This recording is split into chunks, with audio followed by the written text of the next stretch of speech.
ജലദോഷമുണ്ട്. അപ്പൊ നമുക്ക് cough syrup കൊടുക്കുന്നതുകൊണ്ട് കുഴപ്പം വല്ലതും ഉണ്ടോ?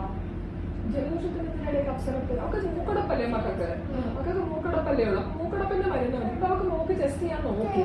ടെസ്റ്റ് നോക്കിയപ്പോ ചെസ്റ്റ് ക്ലിയർ ആണ്. മൂക്ക് അടഞ്ഞിട്ട് സൗണ്ടേ ഉള്ളൂ. അപ്പൊ അത് ചുമക്ക് സിറപ്പൊന്നും നമുക്ക് ആവശ്യമില്ല.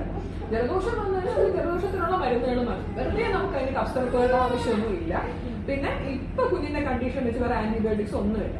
അപ്പൊ അതിന്റെ ആവശ്യം ഇപ്പൊ ഇല്ല. Hi friends, welcome back to Channu Hashim vlogs. മറ്റൊരു വീഡിയോയിലേക്ക് അവർക്ക് സ്വാഗതം. എല്ലാവരും ഹെൽത്തി ആയിട്ടിരിക്കട്ടെ, ആർക്കും അസുഖങ്ങളൊന്നും വരാതിരിക്കട്ടെ. ട്രിവാൻഡ്രത്തെ ബെസ്റ്റ് പീഡിയാട്രീഷ്യന്റെ എക്സ്പീരിയൻസ് ആണ് ഞാനിന്ന് നിങ്ങളുമായി ഷെയർ ചെയ്യുന്നത്. പൊതുവെ കുഞ്ഞുങ്ങൾക്ക് വയ്യായ്മ വന്നാൽ ആദ്യം ടെൻഷൻ ആവുന്നത് മദേഴ്സ് ആയിരിക്കും. അങ്ങനെ ടെൻഷൻ ആവുന്നവർക്ക് പറ്റിയ ഡോക്ടറിന്റെ വേ ഓഫ് ട്രീറ്റ്മെന്റ് ആണ് എനിക്കിഷ്ടമായത്. അനാവശ്യമായ മെഡിസിൻ ഡോക്ടർ പ്രിസ്ക്രൈബ് ചെയ്യാറില്ല.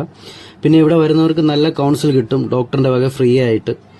ഒരുപാട് ഹെൽത്തി ടിപ്സ് നമുക്ക് ഡോക്ടറിൽ നിന്ന് മനസ്സിലാക്കാൻ കഴിയും.